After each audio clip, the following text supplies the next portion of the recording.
Happy 2026. Go outside. Fuck your ex.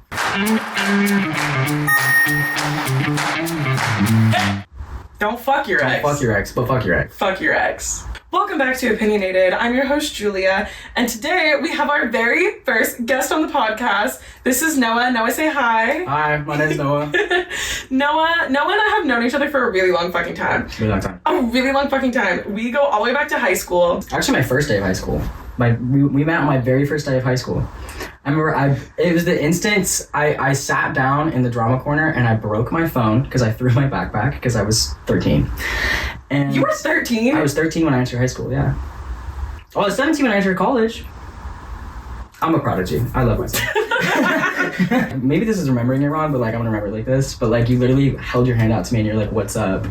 Are you a sounds like kid?" me. That does sound like me. Yeah. I used to kidnap people to make friends. Yeah, I think you literally went, "Hey, I'm gonna adopt you." Yeah, I did not give people the option. But yeah, we're still friends. We still hang out. We live in the same city still, even though neither of us live in the city that we went to high school in. I personally am pre-med, and I am not graduating technically with a degree in molecular cell biology, but I am walking. It's not their business. It's not their business. But, me personally, I like to believe I'm graduating because I did all the hard shit. I'm done. Yeah. I did all the hard shit. And I won't have to come back as much. You got your cap and your gown. Everything else is online. I have my grad pictures. We took pictures of me wet in a suit. So. We have been tearing it up outside lately because it's outside summer. It's outside summer. Go outside and get really fucking shredded. Really fucking shredded. Tan. Maybe it's because we're from California, but my soul comes back to me when I'm tan. It's the vitamin D. Don't forget, it does a lot for you. It does a lot for your immune system. I go on a rant. It's fantastic. Your kidneys process it and activate it. Your skin activates it. That's why it's important, because you have that vitamin D in your diet and you get it from the sun, but your melanocytes actually activate it for you. Go outside, get your vitamin D. And I think everybody is. Everybody's kind of going outside because everybody's going through a breakup. Everybody is going through a breakup. We've talked about it on here. Situationships have ended. Relationships have ended. Everybody and their mother is going through a breakup. And now everybody's going outside. Enter slut cunt summer. We're not going outside in let's go on this lavish vacation and get a table and a bottle at the club. No. There's no money for that. We're in recession. I wish I had a better name for slut cunt summer, but I couldn't come up with one. Couldn't think of one, and y'all know I fucking hate generative AI. I am not a chat GPTer. I'm not a clanker ass bitch. And I refuse to use it even to come up with a different title. So slut cunt summer is what we are settling on for now. That may change, we'll see. But I think, to me, slut cunt summer is about mastering casual flirting and having the type of one night stands that you see in a Netflix rom-com or a Lifetime original movie. Where they're attached or detached? Where they're detached, but then they're secretly attached and then they fall in love. Oh. At the end of the day, I'll always be a lover girl. So yeah. Don't be surprised when I'm booed up again in the fall. I love to have a little boo thing for the holidays. I really love it. Everyone does, yeah. It elevates the season. We fell in love in October. We fell in love in October. It's a classic. Maybe that's just when I get seasonally depressed. And I break it up is. with them. That's what I was going to say. You hope you make it to Christmas because you usually start breaking up around December. Maybe if I have a boo thing, then I'll take vitamin D. Right. And I'll see if I still want to break up with them around New Year's. I always want to dump a bitch during New Year's. I don't know what it is, but a new year, new me, new partner. Well, my response to that is I think I know the reason. Bipolar depression. So yeah, actually I learned recently that bipolar, you start having the switches between mania and depressive episodes when the amount of light changes. So you get manic in the fall, and then as soon as it kind of stabilizes and it's December, fuck. Done. Maybe I need to talk to my therapist. Yeah, depressed through that. It happens in summer too. It's the same thing. Spring is a manic period, and then I'm never depressed during the summer. It's more fun. That's my shit. Yeah. A lot of people seem to get into relationships, they start their summer flings at the end of spring. Guilty. Or they start their summer flings in fall.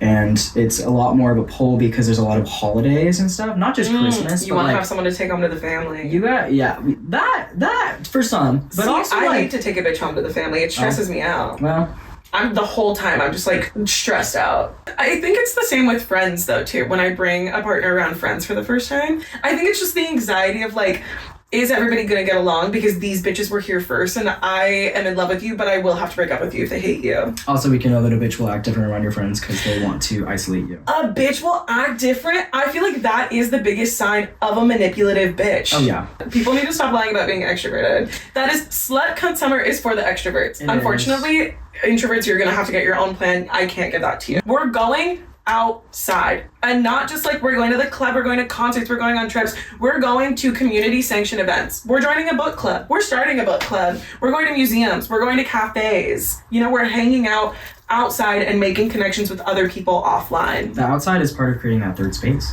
So we're gonna set rules, we're gonna set some rules, we're gonna set some groundwork that we're gonna follow to optimize the vibes this summer. Rule number 1, if you are dating and you feel confused, they say something confusing or like misleading, anything fucking weird like that, anything contradictory, anything confusing, even if it's just dumb, even if it just confused you because they said something fucking stupid and you genuinely can't comprehend how they got there because it just doesn't make it, like, you drop them, they're done, we're literally never speaking to that person again. Stop entertaining people who can't meet you at your capacity. Yeah. Rule number 2, if you're going to have a roster, 3 bitch minimum.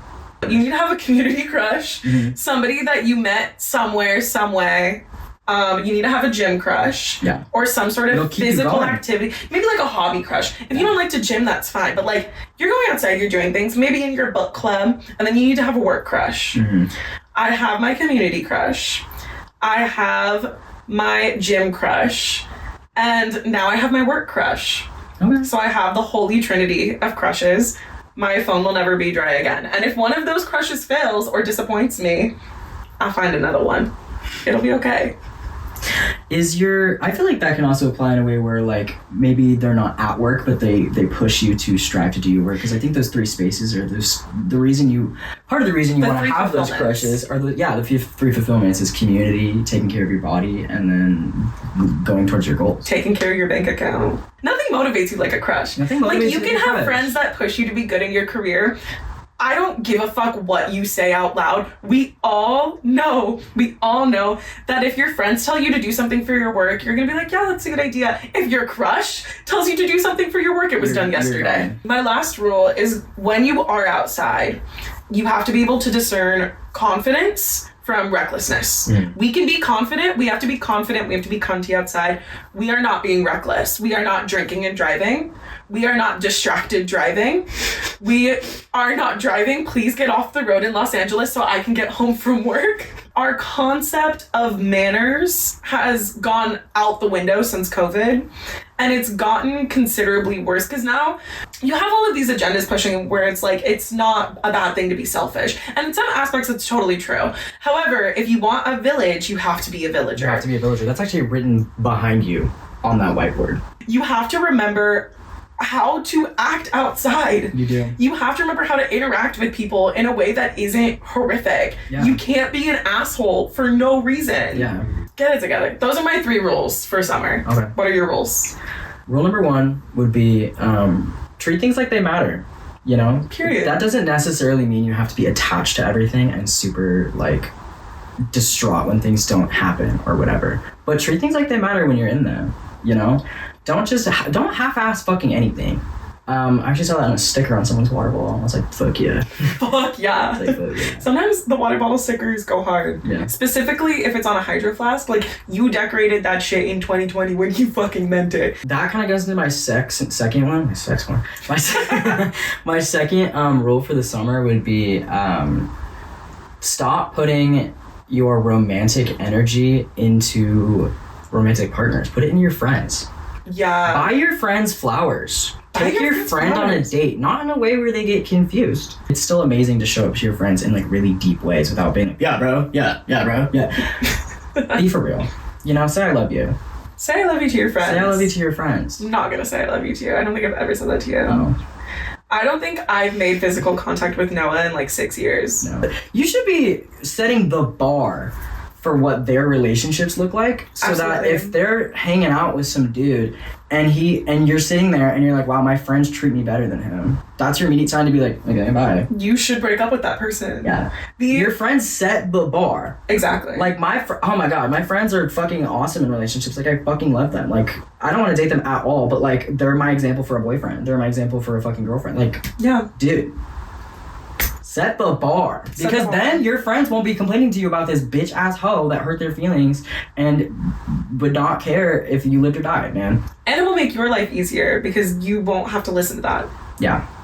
Sorry.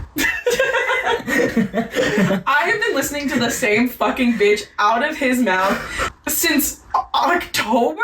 In a bit. No. Well, it was still happy then. No, it was never happy. You get dickmatized sometimes, man. You get being dickmatized is so real.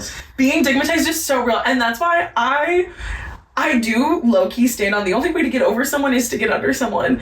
That isn't always true. Sometimes you think you're dickmatized, you rebound, and it makes you so sad because you weren't dickmatized, you were in love. Yeah.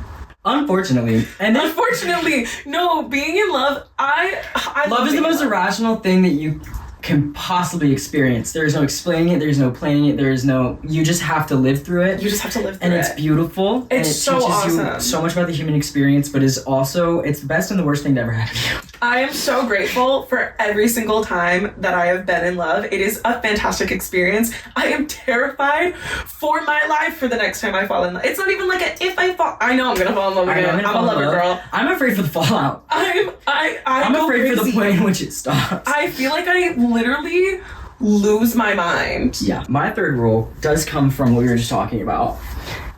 Which is something that, I have an issue with, which is I see a red flag and I go, we can work through this. You're an I can fix them. A little bit. Sorry, I'm a doctor. I refuse to fix them. Oh. If you have issues, those are your fucking issues, and I will tell you to your face you need therapy. I would say the 2 breakups I've had that weren't cordial, both of them ended with me saying, like, for the love of God, before you try to date another woman, please seek help from, like, an actual human therapist. Yeah. I know your ass is gonna try to chat GPT therapy. Don't you dare. Please go to someone with a fucking degree before you talk to another woman, because all you are going to do is ruin another woman's life. Yeah. For the love of God, seek help. And it comes from a place of love. It really does. Mm-hmm. I'm not trying to be a bitch. I just genuinely believe that you need therapy. Yeah. I want you to be happy, and you can't get there on your own, clearly. And also, a lot of people be lying in therapy. I know that's a common, people know that. But seriously, you are supposed to admit the things you know are fucked up to your therapist. Not just, I'm really anxious to say this is what I'm worried about. Talk about the fact that you got back together with your ex. Your therapist isn't there to just fucking validate you. He's there to fix your shit. So please be honest with the way that you're fucking up. For the love of God. And maybe you don't think it's fucking up, but that's how we're different.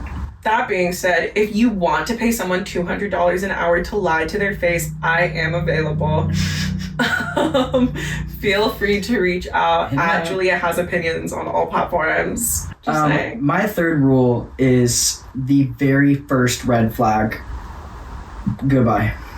That's like my confused rule. It is your confused rule. The first red flag, run away. The first one. We're too old for that. We're too old for that. And it's part of also really training your brain to discern that it's important, because that's my issue. I recognize and I go, wow, that's a really bad sign. That's really fucked up. But then I try to rationalize it. And there are some that you just shouldn't rationalize. You should go take a step fucking back and go, wait, that's important that they don't care. A lot of times people will tell you some crazy things that make you insecure, and it's simply because you made them uncomfortable because you showed them parts of themselves that they refuse to work on. Sometimes people need you to feel as small as they do. Yeah. For our final little bit, we have some rapid fire questions for you. Okay. Rapid fire meaning exactly what it sounds like. The first thing that pops into your brain, which you have no issue saying, but... Oh, do I have to... I'm ready. Okay. The biggest red flag disguised as a green flag. Not hating their ex. Not hating their ex. Not hating their ex. Why? There can be times. You just said these are rapid fire questions. But I make the rules here. Okay, you make the rules. Because it's really a timeline thing. Yeah. But if it's been less than a year and it was a long-term relationship and you're not being like, ugh, fuck that guy, fuck that motherfucker, red flag. Biggest misconception about dating a trans man? Don't think I have a man's brain. Period. I don't. I was socialized as a woman. All my friends are women, and that's pretty fucking common for trans men. If you're dating a trans man, treat them like a man, but don't think that they have the thought patterns that are like socially ingrained into men. I'm not gonna say like, oh yeah, but like they're a girl on the inside. That's not what the fuck is happening. I'm saying like it is like a social learning construct that like we operate socially like women, and there's like straight men that do that too to an extent. Like there's guys that like grew up with like only sisters, or like they're not that close with their dad, and like they only hang out with women. Like that's the same thing. So like, especially with a trans man, it's like don't use your period as a fucking excuse for being a bitch. Oh my god. Okay? Sometimes I miss my shot and it fucking comes back. So no, I don't forget. I don't and like never make that kind of thing. Never make the kind of thing towards a trans man where you're like, you don't understand what it's like to be a woman anymore. Wrong. I am in a beautiful standpoint because I understand both experiences very well. So, like, don't sit around and be like, ugh, he's such a dude, he wouldn't fucking get it. Actually, I would. Quite well. Quite well, actually. Yeah. Okay, most controversial dating opinion. The thing is, I don't think that they're controversial. Okay, what's a dating opinion that every time you share it, somebody gets mad? Partners, friends, like you throw it out at a party, everybody's like, what the fuck, dude? I think that you should be exclusive very quickly. Yeah. I do. It's the serial monogamy. It is. I also agree, but like... It depends what stage you're at with this person, but honestly, like, in my opinion, like, as soon as you start fucking, like, maybe the second or third time, we are exclusive. So and that does mean emotionally too. So how many? Because you're genuinely chemically attached to that person now. Yeah. So that's my personal thing. You fuck 3 times, you should be exclusive. Absolutely. I agree with that. Absolutely. I think that's fair. If you fuck more than twice, and it was like not just like it's not the type of thing where it's like you keep meeting up and you're drunk. Like you fuck and like you hung out all day. If you're connecting. If you're actually connecting. And you're fucking, we're exclusive. we're exclusive. I'm not dating anyone else. We're exclusive, and that does mean you block your ex. That does mean you don't fucking entertain them emotionally. I actually don't care if they block their ex. Interesting. Why? Because if I want to know how you react when your ex reaches out. To be fair, I say that I'm really bad at acting on that because I had an issue in my last serious relationship where he made some fucking playlist for another woman. It's a story for another time. He made like a romantic playlist for another girl, but it wasn't romantic, whatever. His ex saw it and reached out to him and said, hey, do you have another girlfriend? I saw this. And he explained the situation that the girl that the playlist was for wasn't romantic. But he didn't tell her he had another girlfriend, and I was the girlfriend. Sure. He didn't tell her that, though. That is important. Sometimes I want to see how you react when your ex reaches out to you and makes contact again. Goal for the summer, get better at breaking up with people at the first sign of being crazy. Yeah. First red flag. Again, rule 3. First red flag. Break up with them at the first red flag, because what the fuck? But yeah, no, that shit is crazy. I want to see how you react when your ex reaches out. Because if you're genuinely over your ex and you're taking me seriously, then... it shouldn't be that big of a deal your ex reached out. Yeah. It really shouldn't be. You should be able to respond to that. Tell me that you responded. If I want to see it, you should be able to show. I shouldn't feel like I even need to see it. Yeah. I should feel like I trust you to a point where you're like, hey, my ex reached out. This was the situation. And I know that you're being honest. Yeah. It's hard because bitches are liars. Yeah, bitches are liars. Craziest thing you've ever done for attention? It's not even that crazy, because technically I could just be doing this, but like, I will kind of lay in the grass dramatically in a passing location. Where like an ex is gonna see you. You're just like spread out on the ground. No, I am doing it for me. Like I am sitting there and being like, okay, I'm in the sun, I'm in the sun, I'm in the sun. But in the back of my mind, like, yes, I do know that. I could be in the sun anywhere, and I'm in the sun here because I want you to see me. I'm in the sun where I know that she's probably gonna pass soon, and it worked. Craziest thing you remember me doing.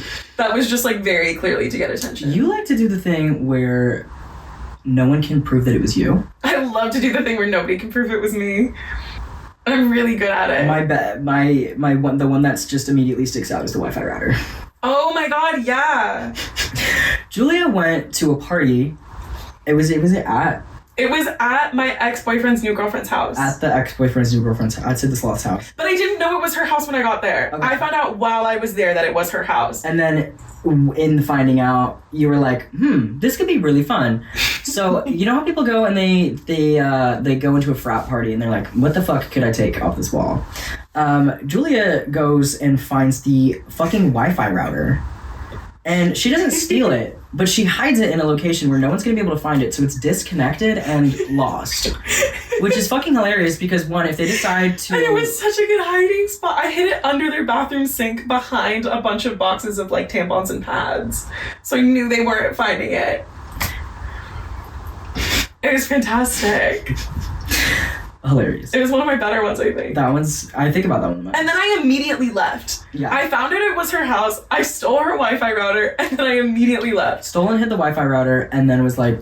I was there for maybe 15 just minutes. a good casual chaos. Yeah. I feel like it was a lot more justified because it was like right after that whole thing happened. Like we had just ended our relationship and like 2 seconds later he was dating this girl that when we were together, he would call her like ugly and annoying, and then we broke up. 2 seconds later she was his girlfriend. Just kind of how you know that they like them. If there's one girl that your boyfriend's fucking dogging on, they're doing that because they are trying to make you think that there's nothing there. Absolutely. Yeah. Absolutely. You don't have to be worried about the girls that your boyfriend is friends with. No.